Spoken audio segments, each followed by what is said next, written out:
following article dated 3 years ago reads, quote, Dragonfly is also expected to be a perfect drone for use in crowded indoor areas where public safety is a concern.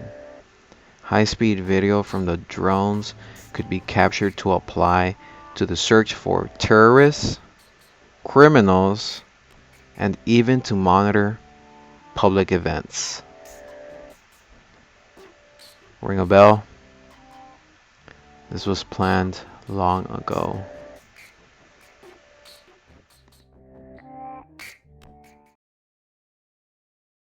Dragonflies can be used to spy on you. Scientists have created a technology that can turn flying insects into surveillance drones. The technology makes use of a tiny backpack equipped with solar power and navigation systems. The backpack is fitted onto a dragonfly and commands the insect with optogenetics, a biological technique that uses light to control the steering neurons inside the insect's nerve cord.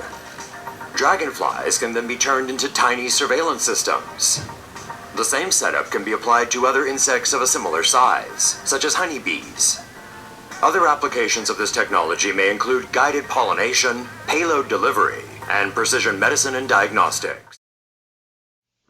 HHMI is mentioned as a partner in the development of the Dragonfly Cyborg. However, I will be making a separate video specifically on HHMI and its interesting connections.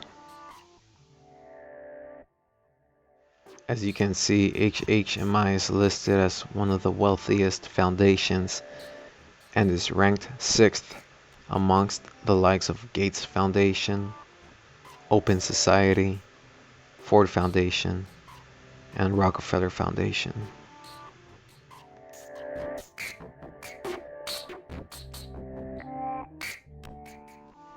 Draper Laboratory, a de facto MIT lab, is a not-for-profit research and development corporation specializing in technology and national security, a euphemism for implements of control and murder. Although difficult to locate specific information regarding its finances, Draper's recent revenue of 2017 was of $571.8 billion.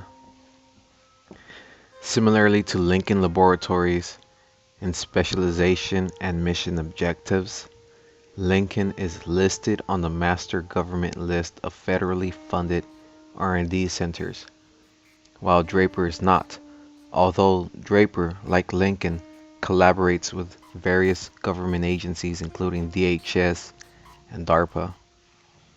Draper receives the majority of its funding from the Department of Defense, as indicated in this article. MIT research heavily dependent on Defense Department funding dated February 1989. It is critical that we understand that universities and high-level research facilities are fronts for government black projects and the like. Again, we will observe the same relationship between universities, research firms, and the transportation industry and the military-industrial complex. The article makes mention of a certain display and reads, in addition, we need displays along the corridors with enlarged photographs of these weapons in action. Students need a sense of the relative firepower of state-of-the-art weaponry. Otherwise, what will motivate them to strive for excellence, to achieve even greater levels of destructive force? It continues, MIT is the #1 non-profit Department of Defense contractor in the nation, according to the Chronicle of Higher Education, dated April of 1988. In 1987, MIT pulled in $407.6 million in DoD contracts, outdoing second runner-up Johns Hopkins University by $52.7 million. The Mitre Corporation was the third runner-up in the military contracts with $347.5 million. The director of the Mitre Corporation is MIT Provost John M. Douchebag, 61.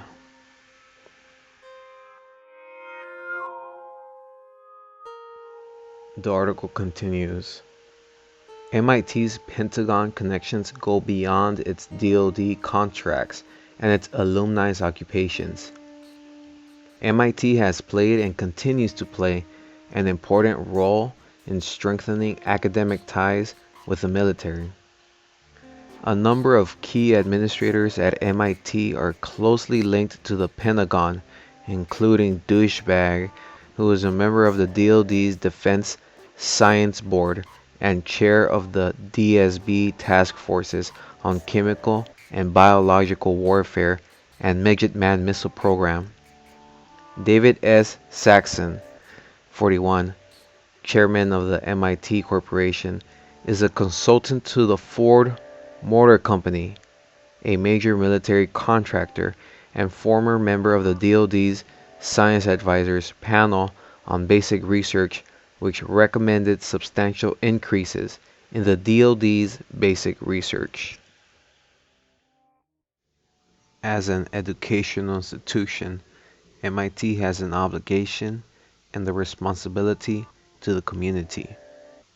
As one of the premier technological research institutes in the world, MIT has a major impact on the direction of scientific inquiry.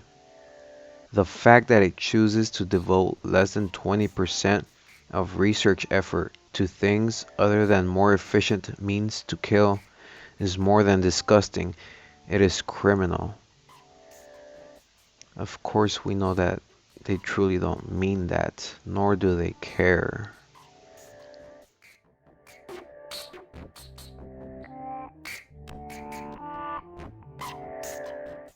The information presented here is for a single item of R&D, mind you, and excludes other several contracts for several other projects and applications.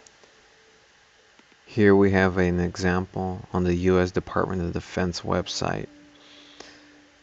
And briefly reading, the Charles Stark Draper Laboratory, Cambridge, Massachusetts, is awarded a $191 million fixed price incentive fee contract for the production of Trident II D5 strategic weapon system Mark 6 guidance equivalent units.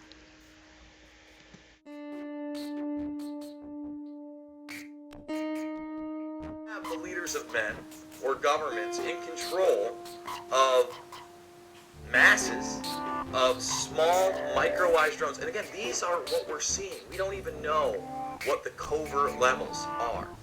Do you think that DARPA hasn't developed something much more advanced than this? Lockheed Martin, Raytheon?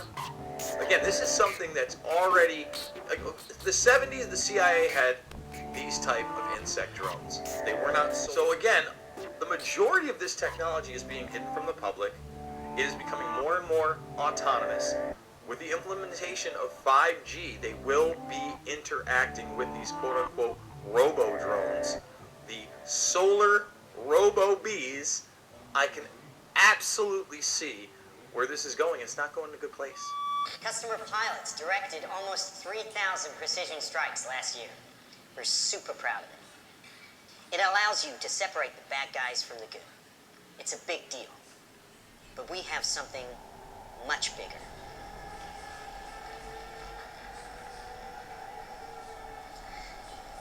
Your kids probably have one of these, right? Not quite. Hell of a pilot? No. That skill is all AI. It's flying itself. Its processor can react 100 times faster than a human. The stochastic motion is an anti-sniper feature. Just like any mobile device these days, it has cameras and sensors, and just like your phones and social media apps, it does facial recognition. Inside here is 3 grams of shaped explosive. This is how it works.